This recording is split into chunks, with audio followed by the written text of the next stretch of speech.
est la plus grande humiliation. Mais l'humiliation prépare la gloire à venir. C'est-à-dire ce que nous vivons sur la terre prépare ce que nous allons vivre dans l'éternité. C'est pour cela qu'il était mentionné sur la pancarte d'un cimetière. Hier nous étions comme vous. Aujourd'hui nous sommes ici. Mais demain vous serez comme nous. Alors il faut voir certaines personnes vivre. On dirait qu'ils ne vont jamais mourir. Bien aimé, la vie est un mensonge. Sur la mort nous dit la vérité. Chacun mourra par sa manière de vivre. Tu peux avoir tout l'argent du monde. Mais le jour que Dieu t'appelle, tu n'es plus rien. Que tu meurs riche ou pauvre, cadavre c'est cadavre. La mort ne connaît pas de religion ni d'âge. Donc, quand tu mourras, on ne dira pas que ton corps repose en paix, mais plutôt que ton âme repose en paix. Alors, rappelez-vous que lorsque vous quitterez ce monde, vous n'emporterez rien de ce que vous avez reçu, mais de ce que vous avez donné. Donc, le vrai risque, ce n'est pas seulement de mourir sans avoir vécu ce qu'on voulait vivre, mais aussi dans quelles conditions tu mourras, avec Jésus ou sans Jésus. Ne meurs pas seul, mais meurs avec Jésus est une gloire sans fin, mais sans Christ, c'est une fin sans gloire. Donc, vivre heureux et dans le bonheur n'est pas de vivre longtemps, mais plutôt d'accomplir sa mission sur la terre. Mais accomplir sa mission sur la terre ne dépend pas de notre état, car ce n'est pas notre rang social qui compte pour Dieu, mais plutôt notre rang dans le royaume des cieux. Car nous vivons le plus longtemps sous la terre que sur la terre.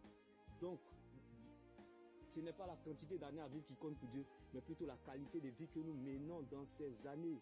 Tout comme les enfants dans la rue ne sont pas forcément les enfants de la rue. Il en est de même, les enfants dans la maison de Dieu et les enfants de Dieu. Donc, ce n'est pas ta présence à l'église qui compte pour Dieu, mais plutôt la présence de Dieu dans ta vie.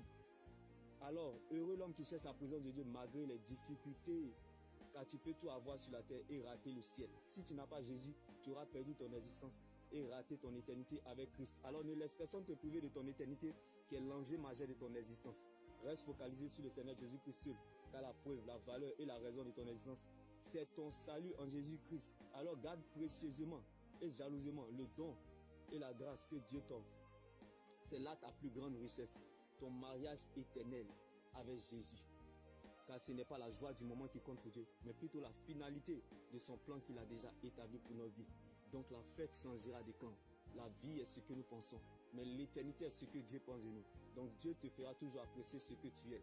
Ce n'est pas les circonstances qui déterminent ce que tu as fait, mais c'est ce que tu es. Tu le deviendras. Tu ne deviendras pas autre chose que ce que Dieu a planifié, programmé, décidé. Car les hommes tracent, mais c'est Dieu qui écrit l'histoire. La meilleure prédication, c'est votre propre histoire avec Dieu. Shalom.